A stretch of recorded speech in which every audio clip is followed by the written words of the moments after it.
Welcome to Homestand Sports, the podcast for the passionate fan. I'm your host, Albert Vartanian, and I'm joined, as always, by my co-host, Justin Pooni, who... Surprised that Max Domi actually scored a goal for the Toronto Maple Leafs. Oh, we'll talk about him today, because on today's show, the Maple Leafs lost to Boston again. But was that their best performance of the season? What's it going to take to get Chris Tanev in a Leaf sweater? And why John Tavares isn't the right captain for Toronto? You're going to want to tune in to listen to Pooni's take on that one. Lots to get to, lots to answer. So let's get this party started. I'm Albert Vartanian, and this is Homestand Sports.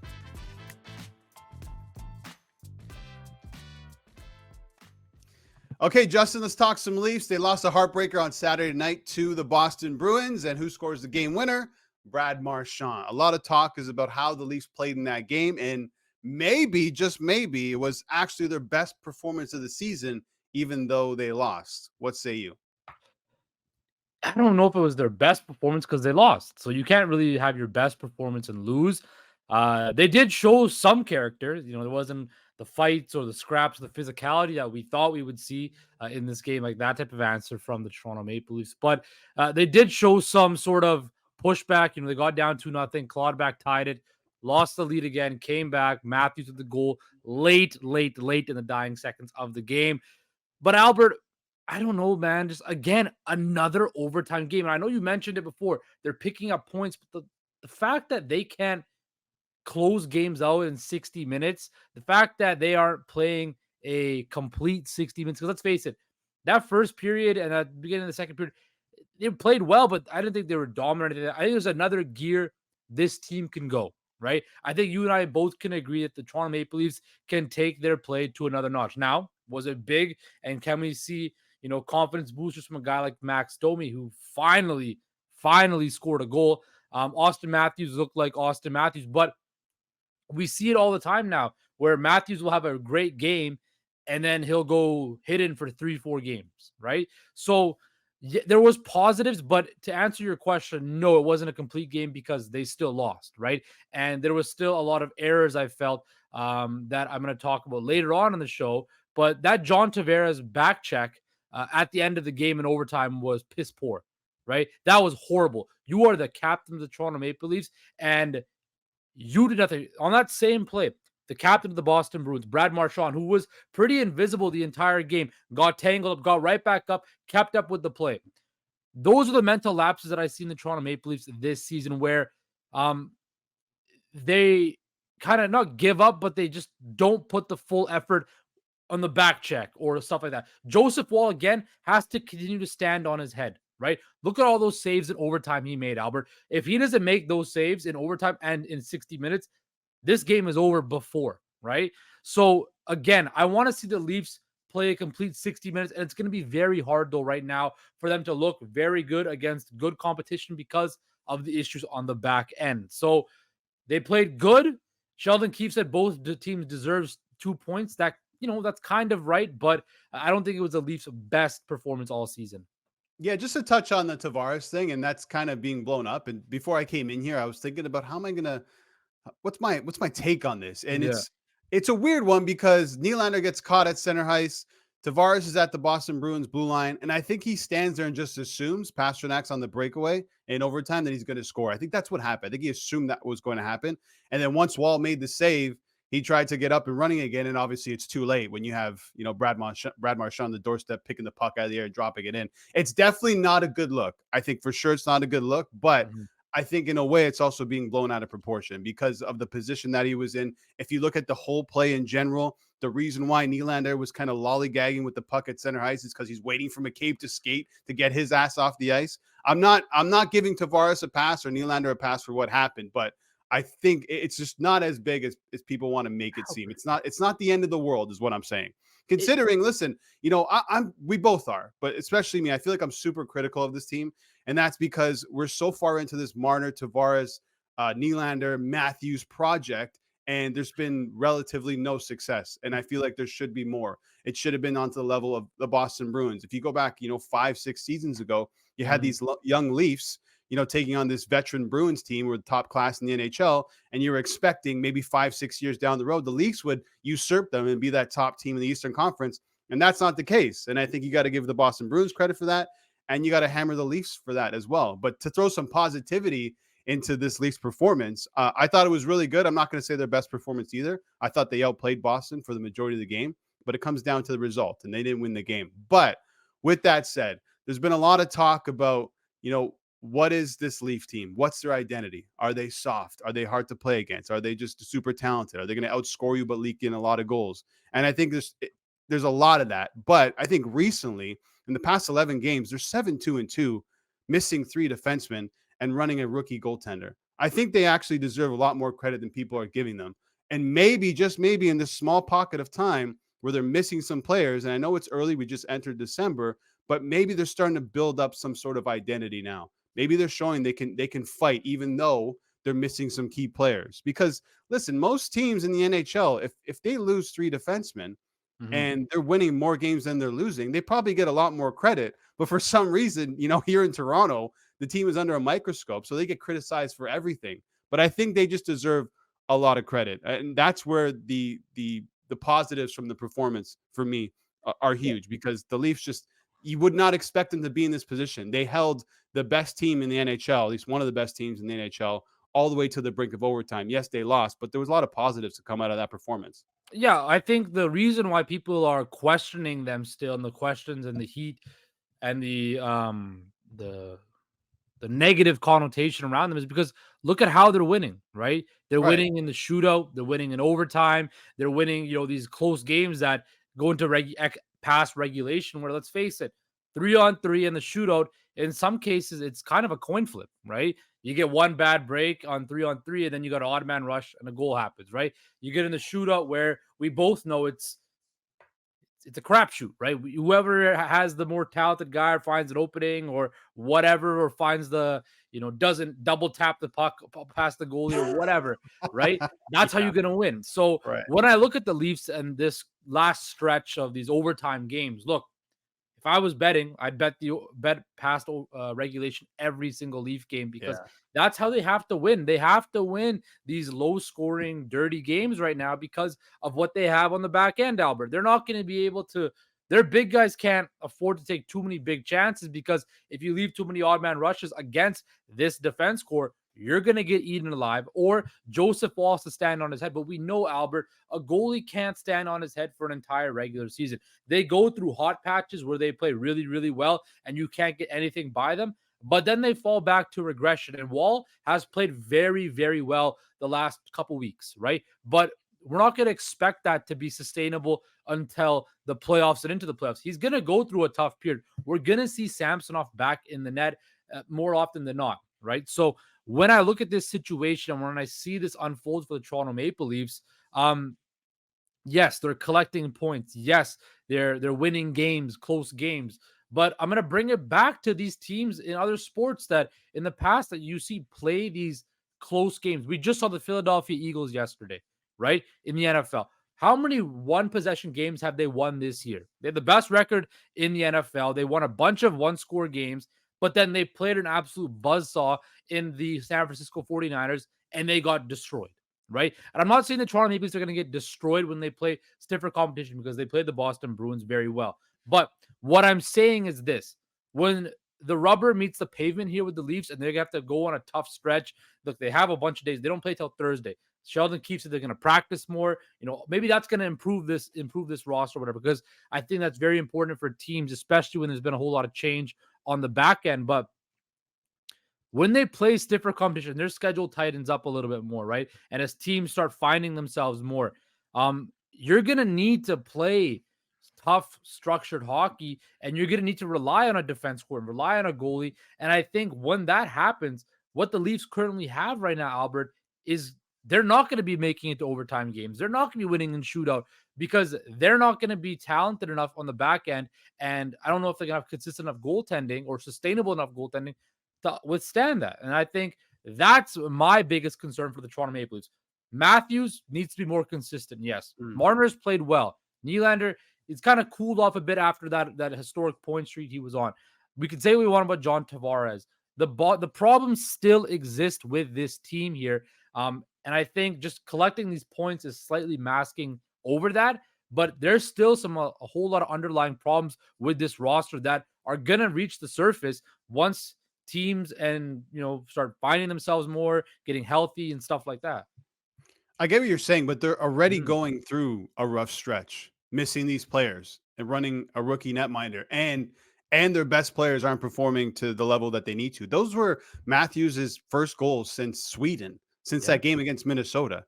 Nylander has 2 points since Sweden. It seems like a long time ago. Tavares, last 13 games, 2 goals on 41 shots. So I think they're going through this rough stretch. And this is where I go back to maybe they're building up some sort of identity. I think they're actually Mhm. showing a lot of heart. There's a lot of things that need to be corrected on this team. I'm not saying that that's not the case, Yeah. but I think they just deserve a little bit more credit. I mean, Mhm. when you're missing three defensemen and you're still picking up points, and if you look at the last 11 games in terms of goals against, they've only like allowed three more than the Boston Bruins. And Yeah, no. it's just something that no one's really talking about. And when Mhm. you're going through these rough patches, you need your goaltender to step up. Joseph Wall is doing that. To be honest, everyone's questioning, is Joseph Wall the real deal? I Mhm. think he is. When the chips are down, he's making big saves. In overtime on that breakaway, you would give Mhm. it to Pastrnak 9 times out of 10, but no, Absolutely. Wall stops him. So I just feel like they definitely deserve a lot more credit. But with that said, they will never be um, in the class of a Boston Bruins team Mhm. right now because they play down to their opponents for whatever reason. And what do the best teams in the NHL do? They They're consistently consistent. play well against any team. And the Leafs, they're not that team right now. With that said, there could be some moves incoming. We heard about Chris Tanev and Zadorov being linked to the Toronto Maple Leafs. That was Elliot Friedman Mhm. who mentioned that. And actually, on today's 32 Thoughts podcast, he did talk about how the Leafs are still going after Tanev. And so we'll talk about that coming up after the break. And what will it take for the Toronto Maple Leafs to bring him in? Okay, Justin, Chris Tanev. The Leafs were in on him, apparently still are in on him. The move was, according to Elliot Friedman, they wanted Zadorov from the Flames and they wanted Chris Tanev. But the sticking point was Calgary not wanting to retain salary, and the Leafs are going to need to make that happen in one way or another if they want a defenseman. So that's why they didn't get both. But what's clear is that Brad Treliving, the Leafs are obviously aggressive in this market. I think defensemen are probably going to come at some point. But Mhm. if you're Treliving, how do you make this happen where you bring Chris Tanev over to the Toronto Maple Leafs? I just think you move off Chris Tanev. You're not gonna get him, Move right? off of Just don't worry about Chris Tanev anymore. They can still want to try to get him and stuff like that, but how do you make the money work, right. right? And that's the biggest question. How Tanev is making a bit over 4 million, right? As currently constructed, the Leafs have, I believe, what is it? They have about 1,500,000 right now on cap space, according to Cap Friendly right now. Look, they're gonna if you need a team to eat up 50% of another player's salary, especially a team like Calgary that wants to clear cap space and rebuild, you're gonna have to attach a pretty fat sweetener onto that, right? So when I look at this situation with the Toronto Maple Leafs, you're not going to get Chris Tanev, I think. I think as currently constructed, because they don't have a whole lot of assets to give up that a rebuilding team like Calgary would want. You're not going to trade Matthew Nyes. I don't think you're going to trade Nick Robertson. Are you going to sell another first round pick when you don't have one next year? Then the next one you have is 2026. Are you going to sell another first round pick for a depth defenseman, a top? Tanev will fit in. He won't be a first pairing guy, but he might be a second pairing or a third pairing guy. I disagree. Okay, maybe, right? He'll play in the top six. He might eat up a whole lot of minutes, right? But he's gonna be a UFA at the end of the year. There's no contract term attached to it. So a first round pick on a rental and for them to eat 50% of your salary, it's gonna be tough, Albert. I don't think what the Maple Leafs that's currently constructed, what they have in their chamber to get a guy. I don't know if they have enough to get Tanev because they're just too much. They have to too much obstacles to overcome. Now, can they get it? Maybe a guy like Ethan Bear, a guy that my Vancouver Canucks are interested in. He's gonna come on the cheap. He's a guy you could eat up top 6 minutes. I think he's not as high end as Chris Tanev, but he could be an improvement over a guy like Simon Benoit or Max Lajoie or whomever, right? He's a serviceable NHL defenseman. When I look at this team, I don't think they can afford to go kind of big game hunting on the defense core just because they don't have the assets to give up and they don't have the cap space. And I don't see I just don't see it happening, Albert, for them to go that without moving a substantial prospect or another first round pick, which people might say, oh, that's at the end of the first round. But you got to think about it. You keep on trading away first round picks. Eventually, it's going to come back and bite you in the ass. Where you're seeing it right now, where they need to call guys up from the minor leagues, but these guys aren't renowned prospects coming up or anything like that. They don't have a high end ceiling wise. They're just got plug and play guys that you hope and you cross your fingers that they don't mess up. So when I look at this situation, you just move off Chris Tanev and try to figure out a way to fill out your back end with cheaper alternative options that are better than what you have right now. No, I don't think they can do that. I think they need to go all in on Chris Tanev Again, because all in. who's out there? I You mean, you need got to guys. you need to address your defense Yeah. right now. You need a top 4 guy right now. There's no one else that's really available that can fill that role. At least no one that we know of anyway. We know for a fact that Tanev, excuse me, is available. Right. So the Leafs need to figure out how you're going to make that happen. Clearly, Craig Conroy does not want to retain salary. So you have to remove that unless you throw in that first round pick as a sweetener for that to happen. I'm not sure if that's the case. But he's perfect, I think, for you can put him beside a Morgan Riley and play him on the right side. He's a right shot defenseman. And if you're looking at what are you going to do after you bring him in, I don't know what the pieces that the Toronto Maple Leafs have to send to Calgary to make it happen. But in terms of what happens after once you get Tanev, Brody is off the books at the end of the season. You can re-sign Tanev if you want. What's he going to ask for? Max, let's say $6 million a year. He's making what, 4.5 at the moment. Mhm. So that's more than doable. And I think that's what Treliving wants to do. I think he wants to bring him in and re-sign him. I just don't know if that's how Calgary feels about potentially retaining salary and then having Mhm. another team sign him, how that's going to look. But there's no one else out there. And you need to make something happen now. Again, we always talk about being in win now mode. That's what the Leafs are in. So you have to make a decision. Chopping Mhm. and changing your defense and your bottom 6 is something they've been doing for the past 4 or 5 seasons, and it's got them nowhere. Go get the guy that's available at the moment because there's no one else out there and make it happen, whatever it takes. If you have to give up a first round pick, you have to give up a first round pick because there's no other option. There's literally no other option to fix your defense. The main guy right now that's available is Tanev. Go out and get him. See, there is another guy out there, and if Who? when Friedman reported on Saturday saying that the San Jose Sharks, a team who is horrible, right, is willing to move pieces off their defense core. Mario Ferraro, 3.25 million. He's 25 years old, right? He's got 2 more years after this year on his deal. He's a left shot defenseman, right? Yeah. But a guy that like that could come in and he plays a whole lot with the San Jose Sharks. He's a guy that I would look at. He's younger, he's got term, he's cheaper, right? And he's from Toronto, right? He played his hockey with the Don Mills Flyers. A guy like that could be the best option. And if the Leafs are in cap trouble, San Jose might just be like, okay, well, we're stockpiling as many assets as we want. We have $10 Right. million in cap space, right? I think that's a better option than Chris Tanev, right? But like you mentioned, you can go after Tanev, but you don't. And I disagree with you right there by solely going after Tanev. You can't put all your eggs in one basket, right? Because if the Tanev thing doesn't work out, then what do you pivot to? You should have your hands in everywhere and trying to see what you can get anywhere across the league. Don't solely focus on Chris Tanev because what happens if he goes elsewhere? What happens if the Flames get another package offer, right? What happens if they want to trade him to the Canucks for another 5th round pick? Who knows, right? Right. We don't. So I think there's better options around that you can go after. Like I mentioned, San Jose. I know St. Louis has some defensive pieces. Who? Name the Carolina. names. Name the names. Who? Let's Like I see. Well, keep I hearing mean, everyone keeps saying, "Oh, there's who?" Like Sean Walker from Philly. Like who are you we could go talking about Sean here? Walker from Philly. I mean, you could also go. I'm looking at what does Minnesota do on the they're winning games right now, but could a guy like I don't know, But listen, John Merrill, this is what I'm saying is that at right? the moment we know for a fact that Tanev is available. Now Yeah. there's reports and rumors that maybe Conroy will think about re-signing him. If Mhm. that's going to happen, I'm not sure, but I'm pretty sure.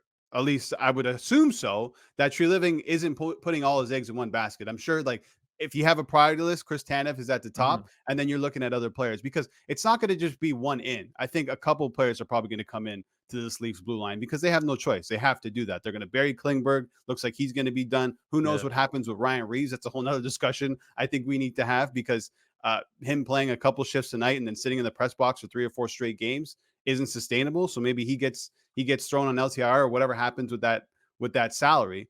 But at the moment, Tanev is available. And I just feel like you got to do whatever it takes to bring him in because this situation on your blue line is not sustainable for the rest of the season. And I just said they're showing some heart. They're playing well despite these injuries, but that's only going to last for so long. I mean, you can't run Morgan Riley and Brody, 25 plus minutes every single night. When Giordano comes back, you can't ride him the same amount of minutes because come, April and May, these guys are going to have nothing left in the tank. That's what's so important about this. And listen, they might not be just looking for additions on the blue line. Why not look for additions in the forward core? They haven't been as great as they need to be. So I think there's a lot to address here, but you have a clear lane to what you need to do to bring in Chris Tanev, and it has to involve a first-round pick, so be it. Albert, they have 1 first-round pick this year, no second rounder, a third rounder, a fourth rounder. They don't really have any prospects to give up. And the ones that are the high-end ones, like a guy in Nyes and Robertson, they're not going to give them up. And they made that very, very clear. So when I look at this roster and I look at this situation, yes. And to me, I wonder, that Friedman report, how much was that just the Leafs, somebody in the Leafs organization just leaking that, saying that, oh, this was the instance? How do we know how far along those talks got, right? Was it that the only sticking point? Was there further sticking points? Was that just... Well, I mean, that's a pretty big sticking point, right? 50% of salary for both players. That's I'm saying almost $4 million. Yeah, but I'm saying the perception is that, oh, the Leafs were really close. That was the only sticking point in that deal. Do we know that for sure? So when I look at this situation, go after... Look, I don't think you're going to get a Tanev or whoever else becomes available on the top end market. You can get those lower end market guys that are still better than what you have at the bottom half of your defense core, right? You can still make moves like that I think make more sense considering the Leafs don't have very many assets to give up. And right now, what they have is just AHL guys. You can get some serviceable NHL defensemen for a lower price that can come in and still play better, I feel. I don't know. The Tanev situation, I know everybody in Toronto is hyped and amped up about it, but I just don't see it happening unless the Leafs are willing to add some major sweeteners that will be... That's exactly what I'm saying. The Leafs are in a different position where they have to make a move. And he embodies, I think, everything Treliving is talking about. You got a shutdown guy. You got that snot. I mean, the guy he's blocking shots with his face in the regular season. Yeah. I mean, there could be other defensemen out there that we don't know about. But I'm just saying, from what we know, he's available. Go out and make it happen because you have no choice. If you're Brad Treliving, you absolutely have no choice. And he kind of put himself in this position with some of the contracts that he brought over and that he signed in the offseason, right? I mean, we'll get into it in the next block about Ryan Reaves and what a mistake that was and what you need to do with that salary moving forward. But I think one thing we can agree on, Justin, is that they need to do something. And I think most likely I would put like a 95% chance that the Leafs end up bringing some sort of defenseman between now and the trade deadline. Because if they don't, then I'm not sure what the hell they're doing. Yeah. Well, look, their schedule is pretty... I'm looking at their schedule right now for December. It's kind of light, man. They got Ottawa, then they got Nashville. They play the New York teams, Columbus a few times. Columbus 3 times, actually. They play the Rangers twice, Pittsburgh, Carolina. Look, and then they open up the new year with LA and then Anaheim, San Jose, back-to-back. Then the Islanders again. So they have about, I would say, 6 weeks right now to really address this defense core before you really start playing. Then you go to Colorado, Detroit, Edmonton, Calgary, Seattle, Winnipeg. Like in the middle of December and early February, your schedule picks up a lot. So you're going to need reinforcements because you're going to be going on that Western Canada road trip. We've talked about how good Edmonton's playing of late. We've talked about how good the Canucks are, talking about going into these tough barns where you're going to have to play very well. When you have teams that have offensive firepower, like the teams I just mentioned, can this makeshift defense core hold up? I don't know. So Brad Treliving, the clock is ticking. It's time to make a move. And sometimes making smaller moves is better than making one massive move. Oh, I like that. Well, Brad, time is ticking, says Justin Pooni. Okay, coming up, after the break, we'll talk about Ryan Reaves. We'll talk about Max Domi scoring his first goal as a Toronto Maple Leaf. And Pooni has his thoughts on John Tavares as the captain of the Toronto Maple Leafs. Should he be stripped Justin Pooni. We'll talk about that after the break.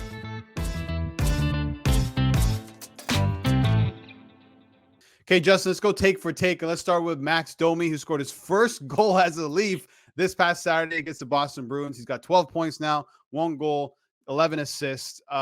Has his season officially started? Bro, no, it hasn't, man. Your season doesn't start when you score your first goal. Your season starts in October when everybody else's season starts. Max Domi has been the stat line looks good. Like he's about to get 45 points this year. He's only got the 1 goal, but he's been setting up a lot of plays too. I remember was it the game in Tampa Bay, that Saturday night comeback where I think you said to me that, oh, this is it for Max Domi. What a play. He turned around his season with a great assist because he had a saucer pass. I don't know if that was you or somebody else. Definitely not me. It might have been you, bro. It might have been you. I don't know. I'll have to check the footage or whatever, but Max Domi has been invisible. The only times I really noticed Max Domi this season was when he was getting his ass kicked in fights consistently, especially by Sam Bennett, right? When I look at Max Domi, he had so much pressure on himself that he put on, saying that, I'm home now. I'm glad to be here, doing the OVO shoot with Drake and stuff like that, being the son of Ty Domi, the Leafs legend Ty Domi. How does he put pressure on himself by being the son of Ty Domi? That's not his fault. By doing things like being in OVO shoot with Drake and Ty Domi's in it as well, doing it with his dad. You're in Toronto, that's what happens, man. I'm just saying, look, and then him saying, what he said about playing in Montreal versus playing in Toronto, right? Yeah. How that's different and stuff like that. Like, you're putting pressure on yourself. You're making $3 million to come into this city, to this team, to be a difference maker. And I don't think he's been a difference maker this season. He's been just like Bertuzzi and Klingberg and Reaves. He's been a failure, Albert. So let me ask you this. What are your honest, your true expectations for Max Domi as a Leaf? Let's say before the season started, your expectation would have been what?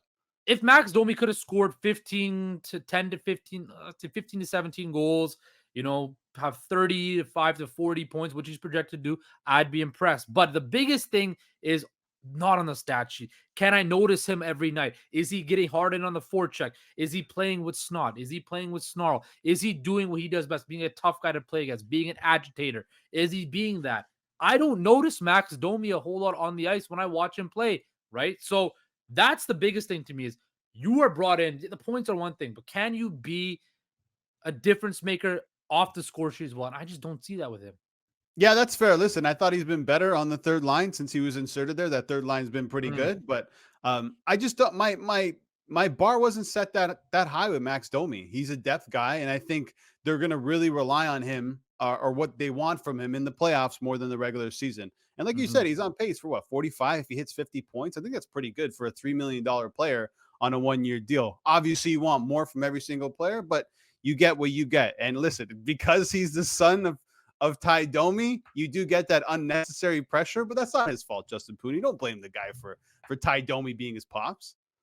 I guess so, Albert. But look, man, it's going to happen. Look, we're in Toronto, you said, right? Those comparisons are going to happen. No, I mean, we're in Toronto. That's why he's getting the OVO shoot. That's why, fourth liners get cars from dealerships and get their own dealerships. That only happens in Toronto. When are we going to get our car? I know. I want a car too, man. Call somebody. You got to know somebody, no?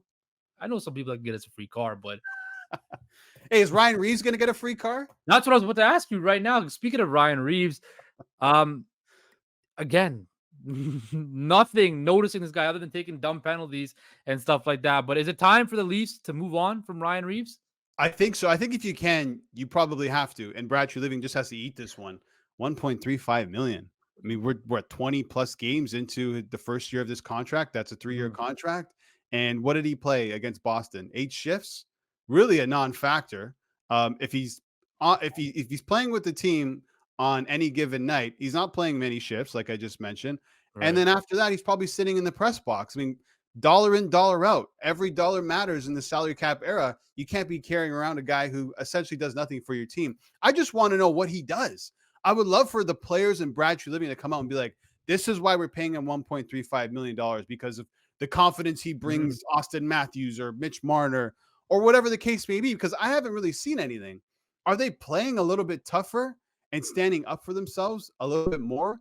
I think so. I really think they have. And I think that had something to do with what happened in Boston. Was that because of him? Did he go in the dressing room and rip every single player? Because I heard Keefe said the same thing. So was it Keefe? Was it Reaves? What is he actually doing to earn that 1.35? And I'm not, hammering Reaves for making that money. If someone wants to pay you that money, dude, Take it. that's great. Go get your money. That's not on you. That's on them for wanting to give you that salary. Like Bill Guerin said in Minnesota, we wanted to keep Reaves, but what happened? The Toronto Maple Leafs backed up the Brinks truck. That's a quote from Bill Guerin. So that tells you a lot about this player. I mean, he's wanted by teams, but at this price and what he's doing and the cap issues that the Leafs have right now, you have to find a way to move on from this guy. It's as simple as that. But how are you going to move? Who's going to take on Ryan Reaves I at don't know. I don't know. 1.35 million for another 2 years after this year? I know. You're stuck Maybe with there's a salary. Maybe there's a salary retention there. I have no idea. salary retention on a fourth line player I that don't doesn't know. even Like, play. How do you? But like, okay. So this is the question I think that everybody Right. has. If you can come up with something that actually makes sense, then please let me know. I just think you're stuck with Ryan Reaves. Whether you got to park his butt in the press box and you got to park his ass in the press box, right? Yeah. When Ryan Reaves signed the deal that was given to him, who gave it to him? Brad Treliving and this team. You signed him. Now, what is it? 7 weeks into the season, 8 weeks into the season, we're in now. You can't just say, okay, that's it. We want to buyer's remorse. That's not how pro sports work. You sign him to that deal. You're stuck with him. Make it work. Make it work. Right? Because nobody, and I'm telling you, nobody in the NHL, no smart not even any competent or slightly below competent general manager in the NHL is going to take on Ryan Reaves at 1.35 for another 2 seasons. Nobody's going to do that. Like Bill Guerin said, they backed the Brinks structure because this team is so desperate to seem tough, and they're not tough, and they still haven't been tough with Ryan Reaves. He hasn't opened up space for anybody. So you're stuck with this situation. You made this mess. You're stuck with it. Yeah, and more importantly, you're not going to play him in the playoffs, right? So that 1.35, you might as well just eat it. Before we drop this topic, I just want to say Michael DiStefano had a tweet over the weekend, which I thought was great. And I know you're going to love this one. You, as a Vancouver fan, will love this one. So he tweets out, "It's still absurd that Toronto opted to make Sam Lafferty 1.15 million a cap casualty because they needed to force Ryan Reaves 1.35 million onto the roster. Right now, Lafferty on ice 5-on-5, goals for 16, 6 of those of his own, goals against 7. Ryan Reaves on ice 5-on-5, 2 goals, 1 of his own, goals against 12. What a difference that is. And I was watching the Vancouver game the other night against Calgary, and I noticed, well, look who's on the top line tonight. Sam Lafferty, who scores a goal. So you look at that and those moves, and it's not painting Brad Treliving in a good way at all. Sam Lafferty's been great for the Canucks. He's played up and down the lineup. He's got a lot of skills. For what he's making right now, Sam Lafferty has been great for the Vancouver Canucks. Yeah. Ryan Reaves, not so much. The deal just made no sense. But listen, here we are, and this is something that Brad Treliving has to deal with. Okay, I'm going to give you the final word, and it has to do with John Tavares on whether or not he actually deserves to be the captain, and is he actually the right guy to wear the C for Toronto. Albert, when you look at the Toronto Maple Leafs, historic brand, original 6 franchise, some might say Toronto is the biggest hockey market in the world. Very well might be. I'm not going to go on and admit that, but it's definitely one of the biggest. This team right here, this core of Matthews, Marner, Nylander, and all of that, and I said this when it first happened, was doomed when they decided to go get the guy who wore Leaf pajamas when he was a little kid. You overpaid for John Tavares, $11 million. He was the big fish on that free agency. And ever since then, I thought this team will never win a Stanley Cup as John Tavares, if John Tavares is the leader and if John Tavares is making $11 million. And I've been right so far, Albert. John Tavares is a good NHL player. He's a very good NHL player. He's gonna have he's almost at 1,000 assists or whatever in his career. He had some good seasons in Long Island. But when I look at John Tavares, and when I think about captain, I think about guys like Steve Yzerman, Joe Sakic. You think about guys like, I know Leaf fans might even say Wendell Clark, right? I saw on Instagram today, they're showing Wendell Clark highlights of blowing people up, right? That's not John Tavares' game, right? But John Tavares, to me, isn't right to lead the Toronto Maple Leafs in Toronto. He doesn't have the personality for it. He doesn't have the the heart for it, I think. I don't think John Tavares was the right choice to be the captain of the Toronto Maple Leafs, right? When I look at the Toronto Maple Leafs, they need a captain in this market who's willing every night to put it all on the line, to not only with the media, but on the ice as well. Because as much as I dislike Leaf fans and I think they're, delusional, they are smart, right? They understand the game of hockey. What I saw on Saturday night on that back check in overtime, and again, you think people are going too hard on him. Well, I think the exact opposite. You are the captain of the Toronto Maple Leafs. It is your duty to not let that happen. Look, Matt Sundin, right? Captain for a long, got abused by Toronto media for a very long time, right? Matt Sundin at least showed some heart on certain occasions, right? When I look at John Tavares and when I look at this team and how it's built, I just don't think he's the right guy to be the leader of this team. He's a guy who puts up a lot of stats, but when you look at his career and history when it matters the most in the playoffs, what did he ever do in Long Island? Nothing. What has he done so far with the Leafs? Nothing, right? When I look at John Tavares, he doesn't have the personality for it. He doesn't have the clutch factor for it. He just isn't it to be the captain of the Toronto Maple Leafs. And is it going to be a situation like in San Jose where he has to be stripped of the C? I absolutely think that should be on the table, especially going into the offseason. Is it time where they need to shake things up now? His contract situation is coming up as well. Is he going to stay in Toronto after this contract? We don't know.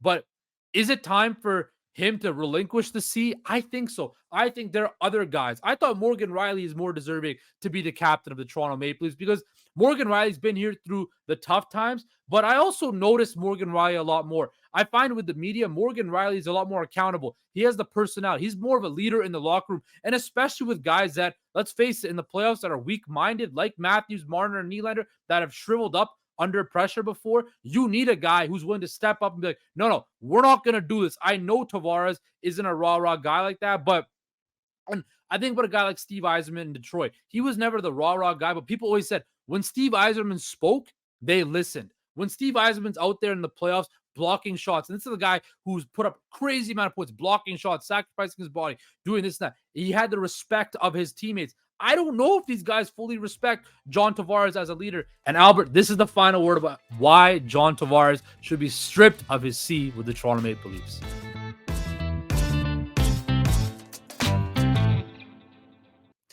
All right, thanks for listening. That's it for Homestand Sports. We'll be dropping episodes throughout the week, so keep your eyes peeled for that. You can find Homestand Sports anywhere you download your podcasts, including Apple, Amazon, and Spotify. Thanks again for listening. I'm Albert Vartanian, and this has been Homestand Sports.